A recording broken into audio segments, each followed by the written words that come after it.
Hello, hello, hello, everyone. Mike Arnold here, co-founder, Path Trading Partners, along with Bob Iacchino. Welcome, welcome, welcome. Hello, Amit.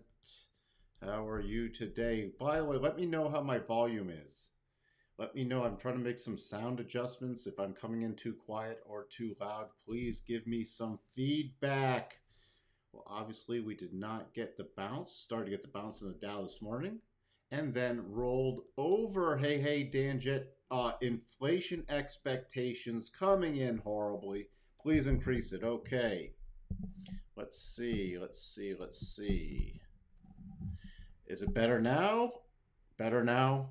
Let me know if that's better or worse. By the way, while we're getting that adjusted, please do consider subscribing to the channel, hitting that like button and ringing the bell. Longer term viewers, continue with the comments. It really is helping things, and come back and like the videos. The intro video and your voice volume, increase it more. Let's try this. I'm actually pegged on some things. I don't want to get distortions. So let's try this a little more. That looks to be a little worse. That looks to be a little better. There we go. Let's see if that works. And I can adjust the intro down more. So I will try that for the next one. Yeah, we will take a look at everything. Let's get through. This is why it's tactical trading. This is why it is still in tactical trading mode. We had the two Fed speaker. We actually have we had 4 Fed speakers today, but this was the big thing. I said did not look at this in low. I was actually more medium. Came in with inflation expectations at 6.6 versus previous 6. This was a massive jump, and then before that we were getting a bounce, and then that just crushed the market. You can see red, especially the mega caps, red across the board. Only things that really survived were some consumer staples today, and there's a couple. We are long RTX, and that did do nicely today. So a couple things like that. Otherwise, it was just bloody and red. Oil selling off also. So we'll take a look at a number of things. FOMC up to nearly 80, well, up to 83% based off those numbers. Again, there's definitely a 50 basis point hike. If not, and if the rest of the numbers come in ugly, I don't know, there might have to do a emergency hike before May. Deeper into negative gamma. So again, no bounce, but deeper into negative gamma, which amplifies the sell-offs. Now this can also amplify the rallies. So if we do get that bottoming pattern, then it can also amplify the little short-term rally back. And where's the tipping point? About 45.23, which is also why, remember, we don't front run patterns. For example, let me start with the Dow real quick, because I talked about this morning. You see, we had this potential double right in here, running up, and then kaboom, never triggering the pattern. Never triggering the bullish pattern, breaking below the key levels. So here's really nice. We had the significant level of 34,436, breaking down, hitting the first harmonic area, bouncing, and then just getting crushed into the close. That is exactly why you analyze both sides of the market. So you're, especially now with the tactile trading mode, where you have to be prepared because numbers could come out. And let's just look, speaking of numbers that could come out, let's look for tomorrow. I forgot to go through that. Tomorrow, we have core inflation rate. So this is going to be big. These numbers at 7:30 are also going to be market moving. So they'll hit, and we will get to do our market preview before there. So we'll get a jump start on it, but I'll tell you what I'm watching for overnight, because we will be live after these numbers hit. So we'll take a look at that. And then we have more Fed speak tomorrow. So could be another interesting day. And before you ask, yes, I still am watching because of cycles and oversold conditions for that bounce. I will wait for a trigger pattern though. Again, I had a number of people reach out to me today and said, well, you were short-term bullish. I said I need a trigger pattern. I said I need something to trigger. Like, again, we had this potential little sloppy double on the S&P, never triggered, broke down. Actually broke below the channel, retested the channel, and then dipped way down. So that channel is off the table right now. This is why, remember, this other pattern here is now off the table because it never triggered. You got to wait for the triggers. At least I do, especially when there's strong momentum. Let's see where we sit. All right, Dan, thank you for the feedback. I'll be continuing to work on the audio a bit more. Mike is good on your end. Thank you, Wavy. Better, definitely better. Thank you, Ted. Let's do shock and awe 2%, and we'll capitulate, wash out the margin and weak handles, and the party will start the QE party again. I don't think they can go anywhere near QE. You know, even if inflation were to drop to 5% year over year, it's still, their target was 2. You still have to have a bunch of prints below 2 to even start with their adjusted average thing. So there's not going to be no QE anytime soon. They've got to get this under control because it's getting entrenched, and consumers' inflation expectations aren't good. Consumer savings rate is abysmal. Mortgage rates now 5.25 national average, which is going to really get interesting with the housing market. There is a lot of stuff on the table right now. Trigger happy. Thank you, Ken. Thank you for letting me know.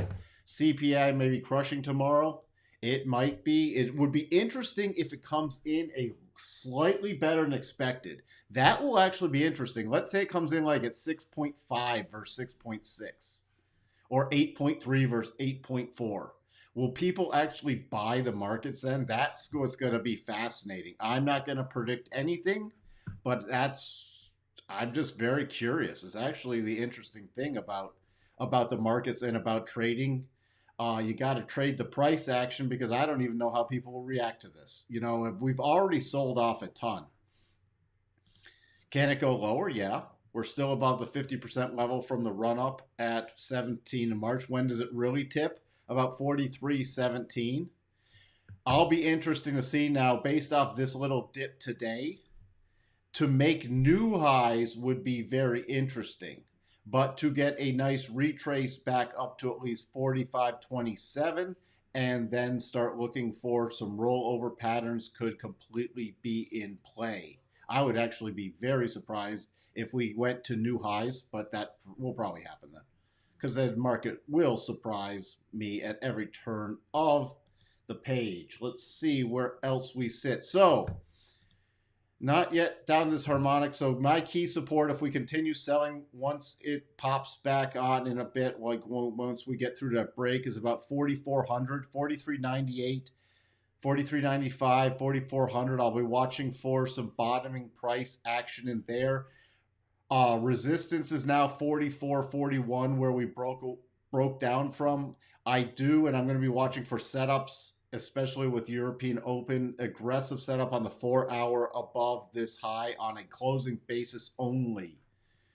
And that is risky based off the inflation numbers coming out tomorrow. And yes, I was asked early on, where is it? Aren't we in a clear path on the SPY? Well, we can glance at that, but you're also in a clear path on the futures. What's interesting is you see this area. You see this area right in here.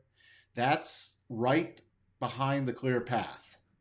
And this is some major support with that 50% level and all this area. So right in here, even if it breaks below this 4,400 I just talked about, your next major support, 43.80. Where it starts getting interesting then is if you start getting key closes below that and it makes a run for the 43.20, 43.17 area. Then it gets really interesting in terms of price action. So we had that aggressive buy. Other than that, no bottoming pattern just yet, just a pausing bar. I'm still not going to update these levels yet to see how it reacts in this area, but that's what I'm watching for in the European session. In order for it to even start getting interesting to the upside now, I need to move above 44.41. And let's see where that is. So that's, you could technically get that close and get in this area, especially if it pauses for a little bit in the Asian session, and then we could get a slight run up. But the safer play is to just wait till tomorrow morning. While we're talking about that, let's just take a look at that SPY. And yes, here's your clear path move in the SPY. Here's the areas behind. Why am I watching this area instead of this area? This was a gap open area, and closing is more important. Okay, so you have a close here back from the 25th of February. You have a close from March 2nd. Then you have this gap down reversal open. So that's why this has some significance right here. So that's the stopping point right now on the SPYs. Okay, that's your stopping point. If that breaks, then you don't have a lot of other key price action. This would be your next major level now. Why is this a major level? Because this was that gap down and a key close. So this was a big reversal bar, key close in that level. Coming up here, retesting it, getting rejected. Your gap open then, which reinforces this level.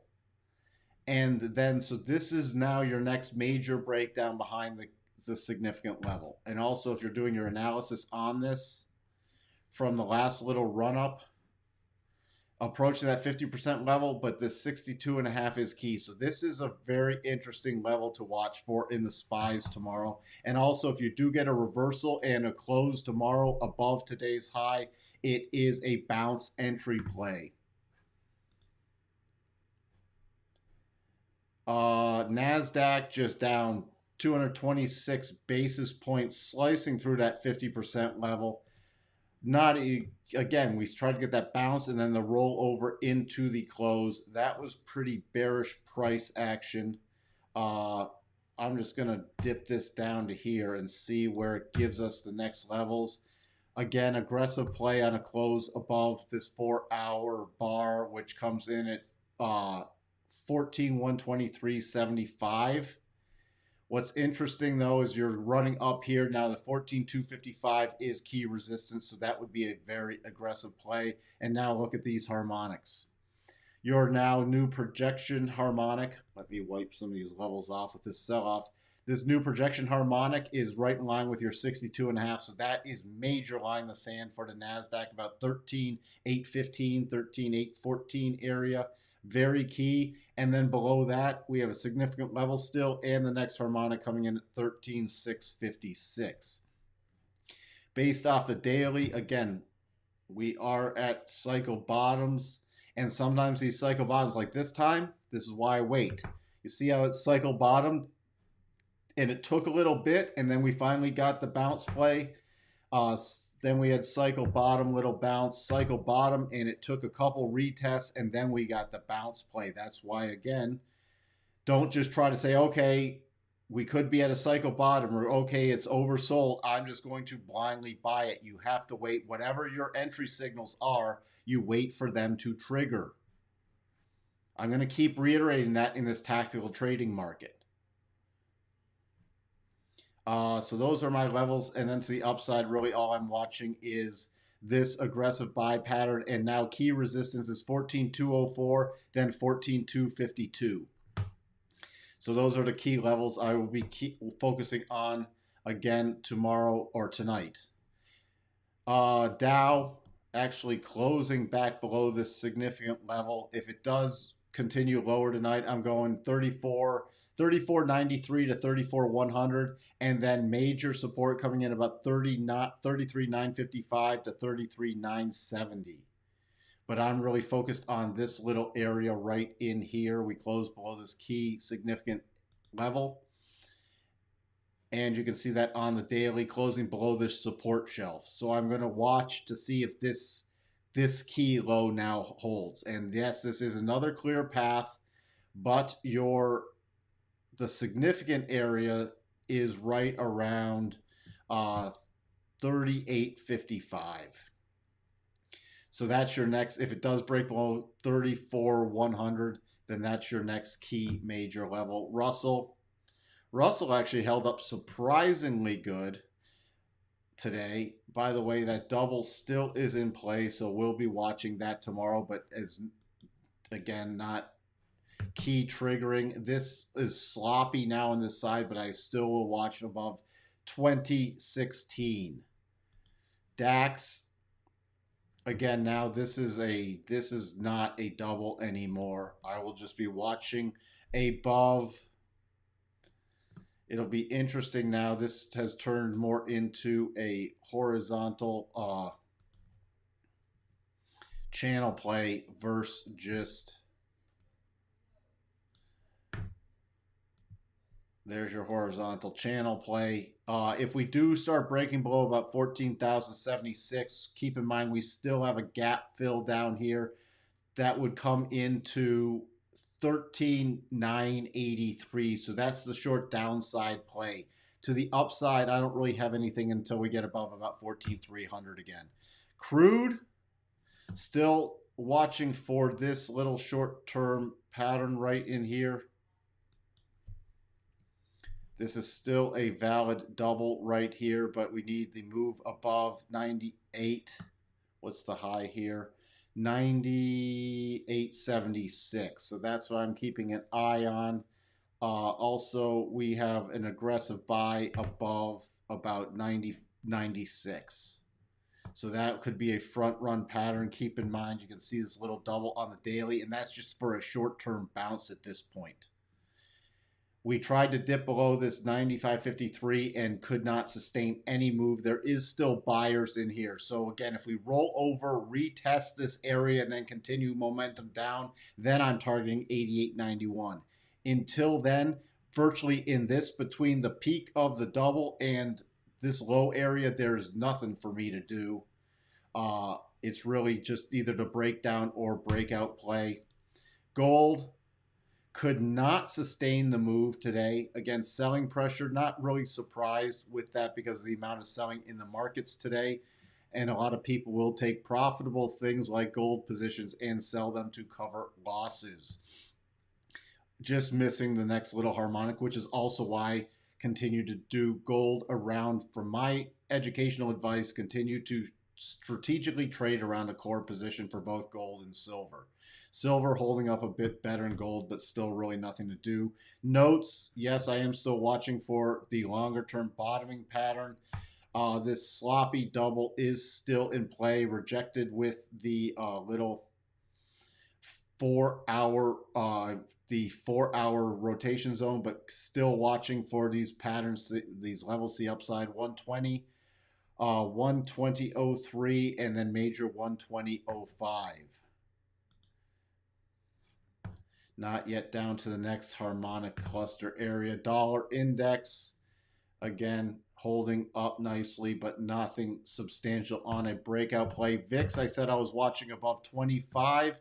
We did get some fear in the afternoon starting to kick in, but still not above 25, breaking out from this little channel. This is where you can do your technical analysis on it, but my key area is not even this 24.78. It's right above there at 25. So until I see that, not really, there's not still a lot of panic in here.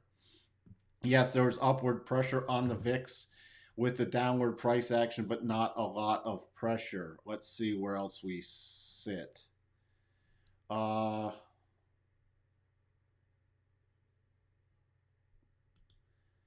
We are technically oversold. We are technically oversold with a lot of stuff. I mean, the RSI, and it takes a lot to get it really deep oversold, but we're right at the key levels. I start watching for those pretty decent bounce, and the cycles oversold, and we have those percent B buy setups, which again have to wait to be triggered. So we have a lot of metrics that's at key oversold levels. Does that again mean you just blindly buy? No, it doesn't. What's interesting is the Dow cycle is technically, with today's, even with the down level, starting to turn up, which is very interesting, which is why that's the first one I'm checking out on any bounce. Longer term, I'm expecting much lower prices, but trying to understand the cycles. Cycles are short term. The cycles I have on here are short term. You can see how they oscillate back and forth. So when they get to either over, like I guess overbought, I start watching for topping patterns. Oversold, I start watching for bottoming patterns and key reversals. Now also remember, things can stay pinned. For example, let's just take a look at the RSI and the cycles back from October through beginning of November. See this rally up here? See how long things stayed pinned to the upside? Because there was no great sell patterns up here until you got up in here. And look at the RSI. See how it stayed pinned? So you can get major momentum both to the upside and to the downside. And like this sell-off, see how long RSI stayed pinned and the cycle stayed pinned, and then we got the final bounce? So that's where you're going to watch. It alerts you. You don't just go, oh, something's oversold, or if something's oversold, I just blindly buy. No, no, no. You need some kind of a reliable entry pattern. Now, whatever that is for you, great. I listed off some of the things I watch. But it's not just, this is why I don't say, hey guys, let's just be a buyer today. Your cycles are near the bottom. RSI is getting oversold. Let's just buy it blindly. Because that's a recipe for disaster, especially in these markets. Especially when you have 4 Fed speakers in a day and inflation numbers coming out. And then, look, tomorrow, I'm just going to harp on this a little more. We have inflation numbers coming out. We have more Fed speakers. We have the business optimism index, which is comes out really early, but that is in this environment can be a player. We have a lot of stuff that can shift markets on a dime. These markets right here are very different than these markets. Yes, you get corrections. Yes, you get pullbacks. But this is way different trading than it was 6 months ago or 8 months ago or even a year ago. Look at April, May. Look, you broke out. April, strong month. May, little toppy in there, pullback. You rallied up through mid-June, little correction. Rallied up through July, mid-July, little correction. Rallied up mid-August, little correction. Rallied up mid-September, bigger corrections, and you generally get those bigger corrections September, October. Then you rallied again strongly. This is why this is more trend trading. This is tactical trading.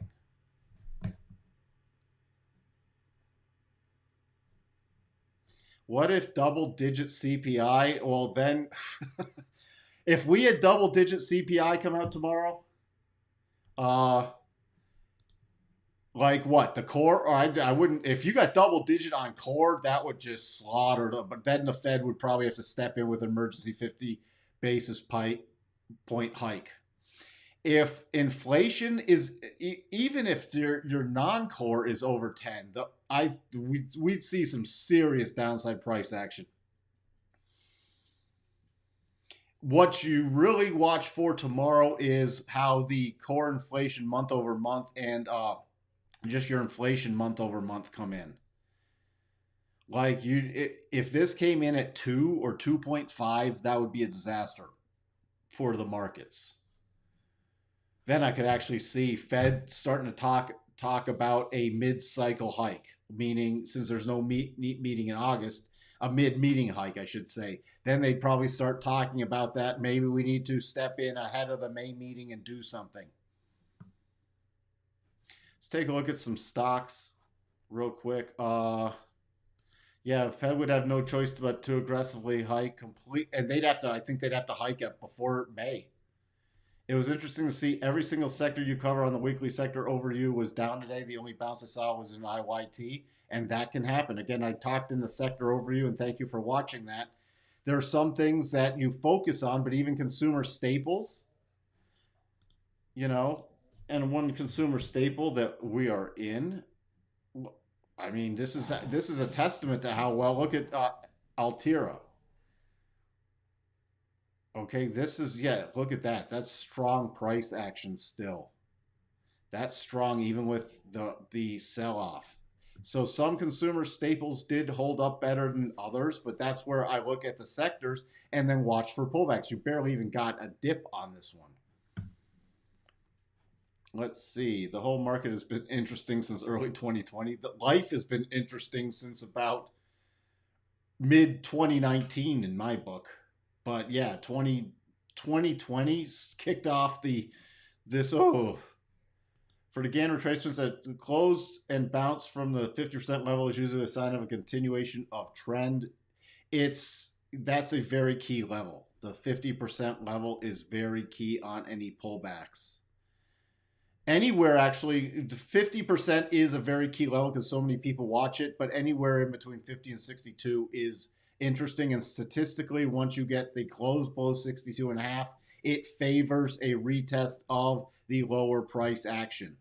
If you get a close below the 50, does it statistically favor a retest? No, it doesn't.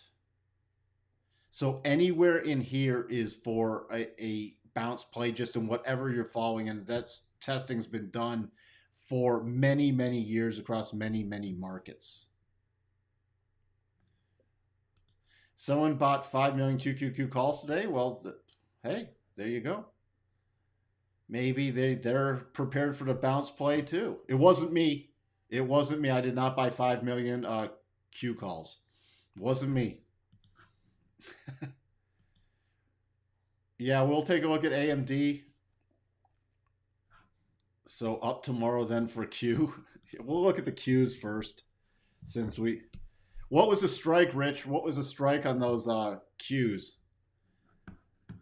The Qs had that double top pattern, which is completed. Just wanted to point that out. Here was your pattern with the gap below. Interesting enough, on a close above today's high, you not only have a gap fill play, but you have a little aggressive buy pattern. Again, that would be a very short-term buy pattern. The more aggressive one, even than that, you get a close above this 4-hour high tomorrow morning at 343.92 is a front run to that daily and that gap pattern. And if you're doing your harmonics for the gap fill, your key level is 340. I just go off about 346.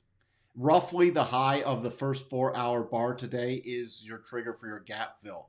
But there are front run patterns set up for this. Again, cycle bottoms, RSI oversold, and you see on the daily cycle bottoms, RSI oversold. Again, does that mean you blindly buy here or you go out and buy 5 million calls? No. For not the way I do it. Because I need it to show some kind of support. Because could it still head lower? Easily. Again, we have those numbers coming out at 7:30, and you are into the clear path. Let me just review Tesla real quick, because there's a chatter about extended Shanghai lockdowns with Tesla, so that will be interesting. Again, the gap fill play. Remember what you do. Look how well these levels work. Oh my goodness, they work so well even to trade between intraday. But the play was from the close, you see here, to the low, which was on the first bar until the late afternoon. And we watched that 62.5, this one right here. You see it? Did you get even a 5-minute close above it? And don't watch a 1-minute chart, please, for these gap fill plays. Not for the close above the 62.5. And you see here, coming up there, and then rolling down. So that was the key area. So this statistically did not favor, and the gap fill is not from the most recent swing highs or anything else. It's from the close prior to the gap. So that was the short-term up play then, and then just draining down. Now the technical level lowers tomorrow to about one. So if we don't make a new low tomorrow morning, it's about 1,631 is your level you'll be watching. So a close above that on a 5-minute basis would then trigger the statistical probabilities for the gap fill play. Until that happens, yes, beyond that gap fill, also a daily close above today's high is an aggressive buy. So if it just closed above today's high without filling the gap, you'd have an aggressive buy and a potential gap fill play all rolled into one. And again, that is for a short-term bounce, not a long-term position. Other than that, sitting right here, let me pull off this real quick so we can see the levels better. So we have this run-up play, 50%. So if it does go down tomorrow, I am watching about 955 for a potential bottoming play. And then below that, about 938 to 940.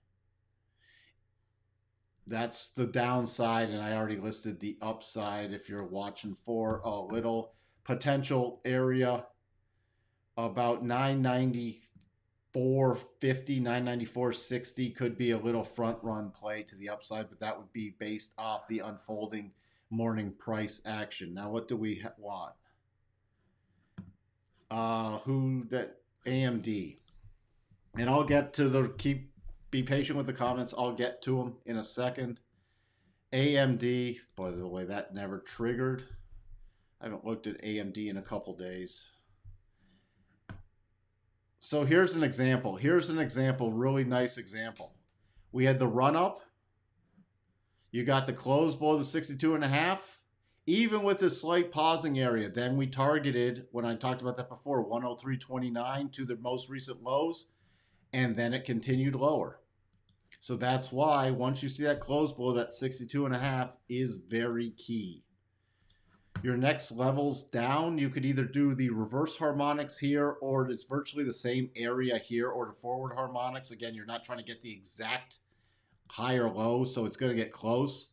But 97.26 is roughly where it closed today. If it continues lower, again, everything's starting to get oversold, so there would be an aggressive buy above today's high for a slight bounce play. Would that be my first go-to one? No, it wouldn't, unless I was just also playing for a little gap fill. Why? Because even if you fill this gap, this prior support, see this support area, is now resistance. So this is only, when I list off some of these plays, they're only for very nimble trades. It's not like, oh, I buy here and I'm hoping we go back to 123. No, this would be a buy for a gap fill play and possibly to about 102, 101.75. Even if it went above there, you got the declining rotation zone. All right, so these and chips aren't looking so strong right now. You see here, we sold off first cross weekly rotation zone, could not get a close above it, could not get a close above it, right in it. Close right at it, then there's roll down plays. So these, even on bounces, are to be sold. And by the way, if you break down below 94.11, your next key support, you're into a minor clear path move here. I'm just looking to see if there's some significance right about there, which is virtually your harmonic. So you break below that, your next target then lower is 84.85. Let's peek at the SMH also, because we have this, it turned actually into it triggered a horizontal head and shoulders with now a sloppy double shoulder pattern, but it already triggered. So keep this in mind. Longer term, we've had some sell signals on the SMH, and you could easily longer term see this back to 214, 196, and 179. And this is my long-term target area. And SMH, I did not do this in the sector review, though it's triggered a long-term sell signal also. So rallies in the SMH are to be sold in my book. What would change that? The only thing that really changes it is price action above 275 again. So keep that in mind with all your semiconductors, like Nvidia. Okay?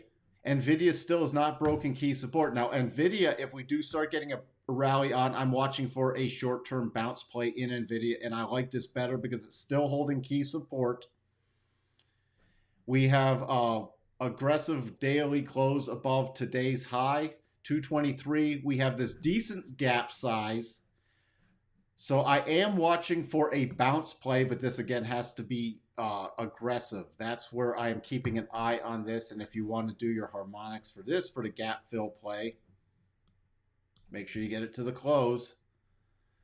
This is where I will watch for a front run pattern, being very nimble with a tight stop. But then the full gap fill play, this is where, here, let me review this for people who are interested.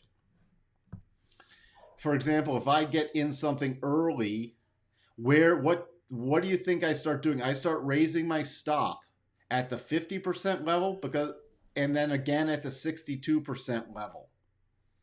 And I get more aggressive raising it at the 62% level in case it rolls back down and I don't get a close above that. Now we get a close above that, then I start targeting the gap fill and just I move up my stop on slower basis when we hit the harmonics, and I do the projections. And when I say for bounce plays, again, this is not something I'm trying to buy down here and ride it back to 272 or 283 or something. This is something I'm looking for a little short-term tactical up play. And then longer term would be another sell back down. Does that make sense?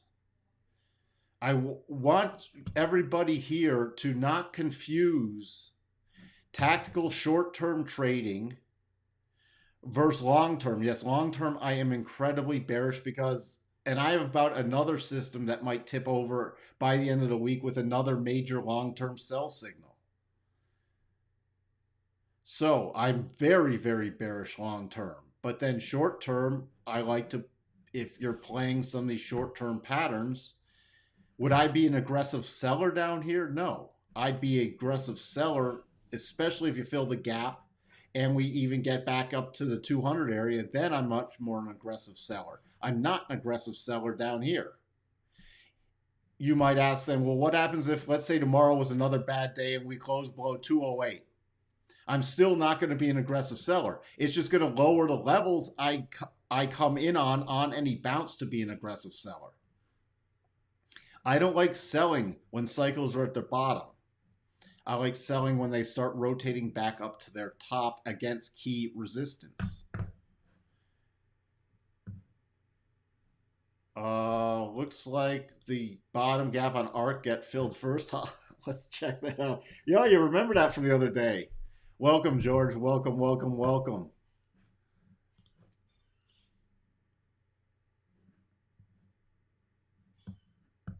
Let's see. Well, we had that nice gap down today, but you still have this gap down before this gap. It'll be interesting. Are we talking, we're talking still this gap versus this gap. You want to know something? Yeah, with the first cross rotation zone, it actually does favor. Let's just see here. Again, we got to go off the statistics. If you learn one thing, oh, look at that. Still no close below that 62.5. Still no close. I actually think it will do the lower gap first, but I want that close below the 62.5. And now what's interesting, before you even get here, you have the first cross daily rotation zone. So even on a bounce, your key resistance is 64.50 area. So even on a bounce that doesn't fill the gap, I will have to, even without that close, play for the lower gap first for our little which gap fills first game. Now, do I think this will bounce if we get that market bounce? Definitely. But even on the bounce, now it still favors the lower gap being filled. Well, this is a fun game. Remind me about that, George. Are we going up on Ethereum? Take a look at that, and I'll get through the stocks. Just be patient with me. Sort of rambling on a bit today. This is not good. The double is still in play, but this is not strong price action. Again, if we get the bounce in the market, you'll get some kind of bounce, but I'm not even watching for it. With this bigger breaking this key support right there, that is not good. So on a bounce, I'm only watching for a return so far. My key level would be about 32.66 on a bounce play.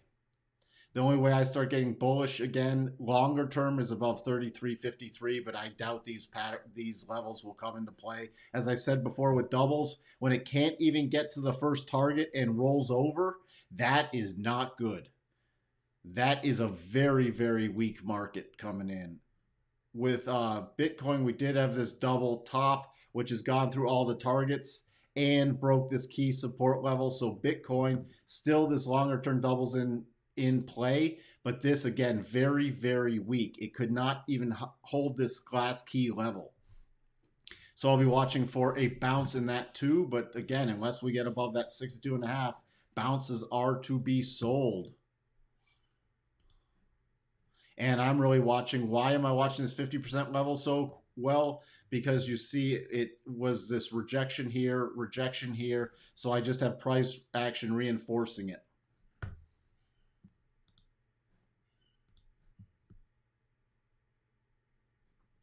Yes, I am. I'm going to have a review of the CPI early in the morning with us. It's going to still be at 8 a.m., not at 7:30 when it first comes out. It's too busy with everything going on, but I will be on at 8 to help you. You said the cycle is short term. XL has been consolidating for a while. Do you think it will push up at the same time earnings and banking start? Earnings for banks, reminder, we have JP Morgan on Wednesday, and then we have a bunch of banks on Thursday. I did that in the market overview on Sunday. Your XLF, just type it in, which I went over on Sunday, still holding at a still has not triggered a long-term sell signal. So we'll be watching that with the banks coming out, but still holding on to this, barely holding on to a long-term buy signal. This did not trigger it, and this did not trigger it yet. Beyond that, the banks are really going to be telling, though, I need to, for focusing on banks, I need the XLF to start getting above about 38.23 on the very short-term basis now. But that is Wednesday and Thursday. We will have a better sense of the direction. Now, if XLF breaks below 37, not good. Then we will probably trigger a sell signal by the end of the week. So that's my little XLF, what I'm watching for. When you have a big bullish trend change, is this why it's called distribution tops? It takes time to roll over and change trend? Yes. And you have what I call the smarter money, generally, you know, and sometimes it's slower and sometimes there's a lot of big positions they want to get out of. And I'm talking hundreds of thousands of shares of stuff. And you can't just get out of that all at once. And then they, you know, they start to unwind stuff. They start to unwind and then it starts getting oversold. And then they, okay, well, and other stuff will be short-term buyers of stuff that's oversold, especially stuff that we get short plays in, and then as it rallies up, we start selling again. Who's generally the buyers? Retail. But this is where you get these big distribution tops. And you still, as I said before, we still have the dip buying fanatics in here. Every opportunity is a dip buying. And when I say I'm watching for a short-term bottom, that's not, yeah, there's a couple plays in there, but we're talking possibly a length of a week plays. Dip buyers that I'm talking about are dip buying for weeks to months. All right. When I talk about buying a dip, I'm talking maybe 3 days to a week, not anything longer term. Now, when will they start getting flushed out? If we start breaking below 4,100 on the S&P, below this 13,000 on the NASDAQ, you will start flushing out a lot of dip buyers because they bought here, they bought here, they bought here. This was the rally that convinced them they were right. And if we get a bounce and then a rollover play that takes out this 13,000, which is what I'm expecting, then you'll get the flush. You'll start getting the flush out moves with those dip buyers. That's why for the positioning, I'm watching for the next, how much it bounces on the next rally to really gauge the overall market weakness. And that's where I find is the best time to get on some of the positions for the next major down move. Yep, Amazon selling bonds to raise $12.6 billion, which they'll probably use for some share buybacks. Remember also, with earnings season, all these companies can't do their buyback programs right now, so you are seeing additional pressure. And this is also why I wait for signal. Remember I talked about this potential double on Microsoft? So we were against the final target from the double top. Did we get anywhere close to triggering that double? No, we didn't. We just had a gap down and continued selling. So that was my preferred play, but that was off the table once we got that gap down. So is there a potential gap play in this? Yes, but then that turns into a very short-term gap play. Am I still interested in a potential gap play in this? Yes, I am. But look, that would be returning. Now, even up here, you got the first cross the rotation zone. We get the gap play. You get the gap play even into the 4-hour rotation zone. That's where I'm looking to, if I play a bounce in this, roll it over again. So long term, that is not good price action. Once it did not trigger that double and just broke below the final target on this, again, they can't do their share buybacks. Apple can't do their share buybacks right now. Hit the first and second target on the double. So last target is 164.27. But I would watch in front of that if we get a little push lower in the morning, 164.87, right at this 50% harmonic. Because remember, on this run-up, Apple was doing their buybacks. And a week before earnings season starts, you got to put a hold on your buyback programs.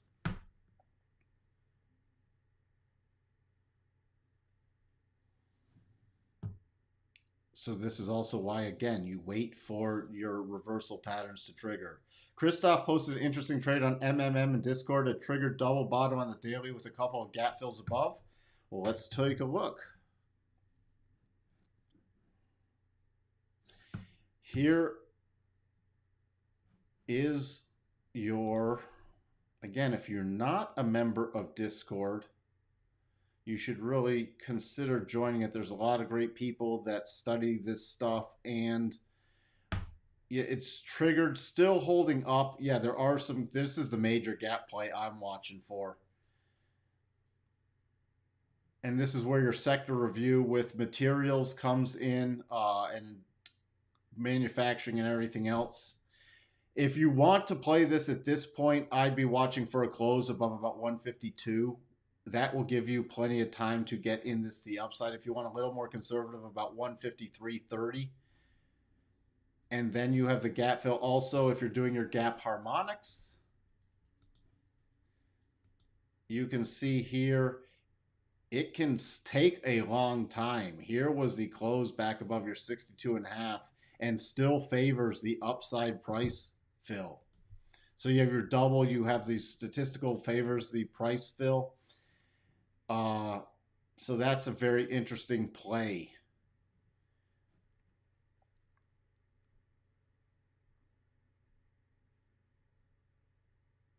Still don't believe the Shanghai lockdowns are about 30,000 new COVID cases with less than 2,000 symptomatic. Don't have a theory. I just don't buy it. I don't know what's going on with that, but it does not pass the smell test. Double bottom on Tesla. Did I miss a double bottom?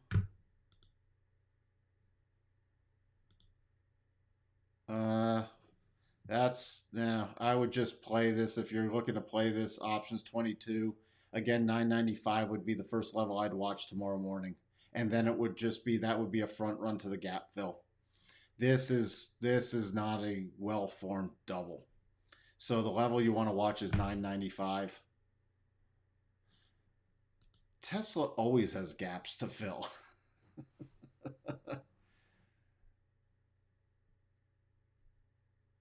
Where else?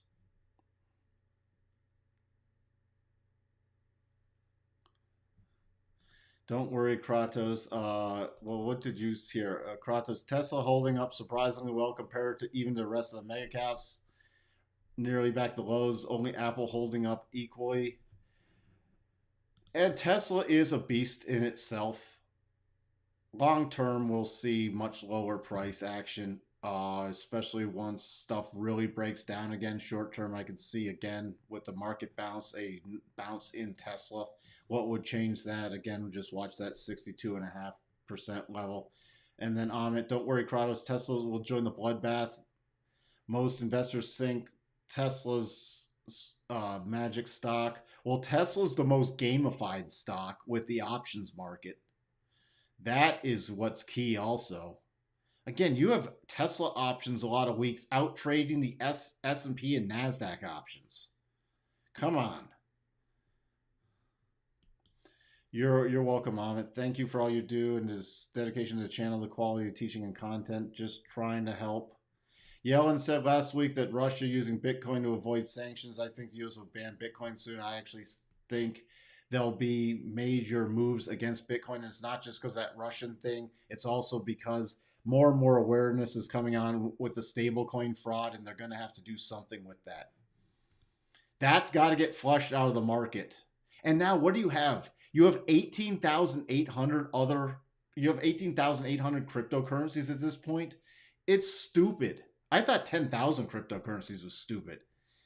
That's why I don't cover a bunch of them anymore. It's just, and with all the stablecoin fraud, it's just ridiculous. I posted a 4.6 million share sale in Vail today at an average price of $20.07. Let's take a look at Vail. Again, catching up on let's see. Posted a share sale at an average price of $20.07. Vail, I mean, steel long term's been some good plays. Watching for, as long as it holds up above 1695, I'm watching for entries. Are there potential entries? We're getting the cycle bottoms. RSI not oversold, but that doesn't have to get oversold for me. Aggressive entry now. There's aggressive percent B on a close above today's high. My level I'm watching for is about 2050. Before that would really confirm a strong rotation back up for a retest of this high area. Other than that, if I don't get this is sort of in no man's land. You still have the gap fill. The only thing that takes the short-term buys off the table for me is if we start trading below about 1950, and then I will watch for the gap fill and the pullback towards the 50, and then watch for another potential play. You see here, that would just take it into the weekly rotation zone, and it's a long way off from triggering that double. So there are potentially many plays in Vail before that happens, but if we start breaking down below this 1950 area, gap fill for the short-term play, then support around the 50. If we break above 2050, then it would be a potential long play for a retest of this most recent highs.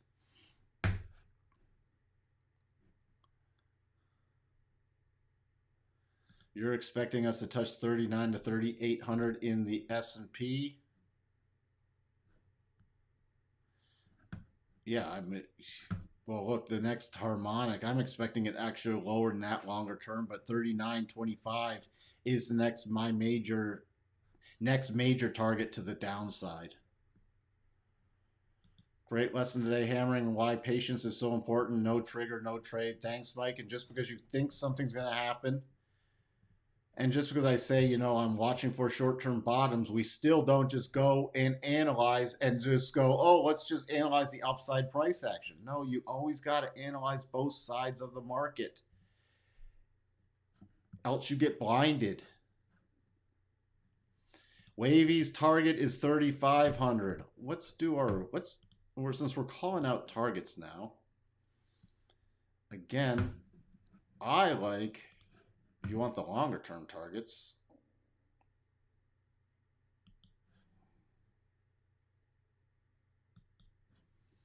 my next longer term target is about 3,500. How do I come up with that? Real easy. 50% retracement from the COVID lows, and you have this significance right in here. And on a weekly basis, you have the weekly 200 converging on there. And that's going to keep rising even if this sells off. So this is the major target area for me. Right in there. That's exactly how I come up with it. So this is my short term for the next sell-off. Remember, things happen in waves. We could hit this, rebounce, because then the 4100 would turn into resistance. So could you trade down to 39? Yeah, back to 41. Yeah, roll over to 38, 12. Yeah, bounce back to 39.50. Okay, roll over to 37.02. Bounce, blah, blah, blah. You don't just generally go straight down. More oftentimes, especially when the Fed's juicing stuff, you go straight up. But even on the down plays, you get the pauses. Now, this was a COVID response, so that, the COVID sell-off. But even on these other sell-offs, you see how you get the bounces. Look, I mean, you couldn't see it with that COVID sell-off, but here, see this sell-off? It wasn't straight down. It was down, bounce, boom. Why was this the boom move? Because dip buyers. Oh, dip buyers. Okay. Oh, look, we're rallying back up. Uh-oh. And back below these prior lows from the last bounce. Then it was, okay, we're bailing. Then you got the bigger correction to the weekly 200. Now look how far it is from the weekly 200 now, which happens to be right behind the 50% level. Does that mean we have to get there? No. But that's my longer term brutal sell-off price projection area.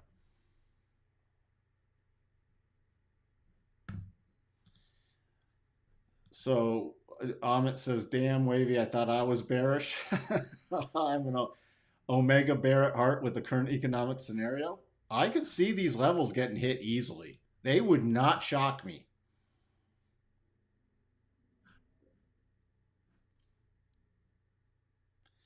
I think it'll depend on the schedule and size of the coming hikes. If we get some shock 1% hikes in the next month, we could hit new low before end of year. Oh, we could hit a new low in this summer, below the February lows. They're gonna have to keep hiking with inflation. The Fed put, as it stands, is much lower. They have to wipe out some of this risk premium, and the market's separate from that.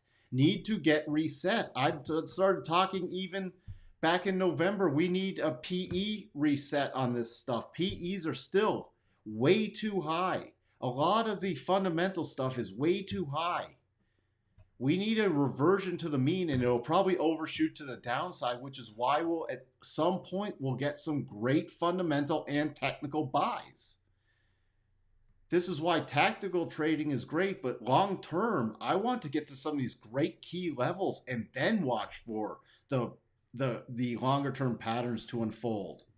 Because that could be that could be when, and I'm using this, you don't increase risk necessarily, but it's the more of the backup with cash on hand. It's more of the back up the truck on some longer term bottoming patterns. Are we anywhere close to that? No. Could we be down in this area much more so than up in this area? If we see SPX at 3,500, the Fed will step in with some QE or rate cuts. They got to flush inflation out, else it's going to have long-term severe damaging effects. They've got to cut out inflation. And that's not just dropping it from 8% to 5%. They've got to get it down closer to 2%. 3,500 is the vaccine breakout. Yep, that's this right here. So also there's a lot of stuff lining up right around in this area. So that's so interesting. Again, whether I prefer weekly charts for long-term targets, yeah, because that's where I'm watching the weekly 200. You check out the monthly chart also. What's interesting with the monthly chart is the 50-month moving average, and I like the 45-month moving average a little better. I'm just not going to adjust it on this chart. I like that, this area is key on a monthly too. So there we go.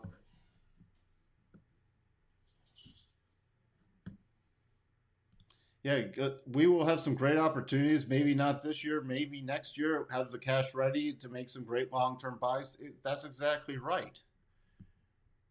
There's some great long-term buys. For example, there were great long-term buys, back starting, once it really got a solid bottom in starting, you didn't even have to buy in here. Back in late '09 and again in July 10, once this area held, even with some of these dips, this was the area to find some great long-term buys. And yeah, you can still trade around some core positions on some run-ups here, but this is areas where you want to, that's the kind of thing we want. We're not, again, trying to call this. We're trying to find then, all right, stuff's now key levels. We're starting to rally off, and it gave plenty of opportunities. You did not have to buy everything here. There were great opportunities in here to establish long-term buys back in 010, even then again back in 11. There were more great opportunities to establish long-term buys. This, when you look at this in a context, this is not the area you want to establish long-term buys, because they'll probably go through a lot of pain and suffering. And who was it that said when I pointed out Cisco? Remember I pointed this out a few times. How many years when you bought at the wrong time? When you bought, look at even here. If you bought at some of the peaks in your .com bubble, you're still not at break even yet. After how many years?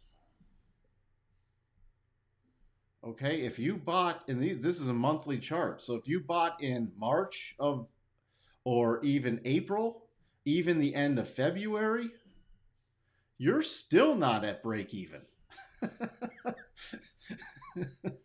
You went through, you've been holding stuff for what, over 20 years to get back to break even if you weren't willing to take a loss?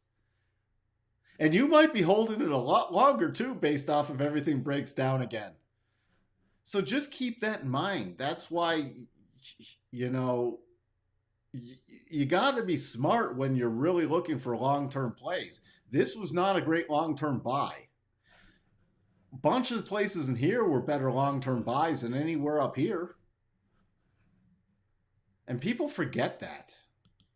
And people are like, oh, it's not a loss till I sell it. Well, if you bought up here, no, it's not a loss till you sell it technically, but look at all your money that you didn't do anything with for 20 years. That's technically a loss.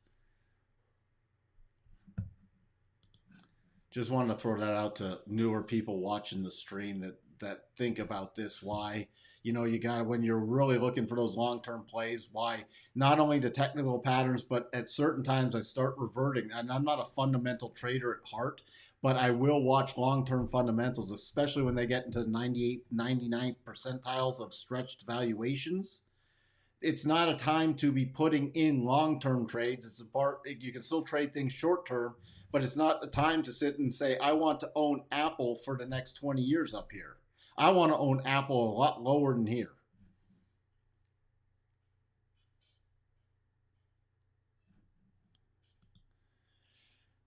Yeah, I already saw some reports that they already detected foreign agents coming out today. Some foreign agents, I forgot what town it was, but they could already be in play. Some chemical weapons over there, which can get very interesting then. Tesla reminds me of Cisco, and you could see the same thing. And again, I think Tesla longer term is going to have a lot lower prices, and there'll be a lot of people trapped. It's always different. It's always different this time, Amit. The markets don't repeat, but they definitely do rhyme.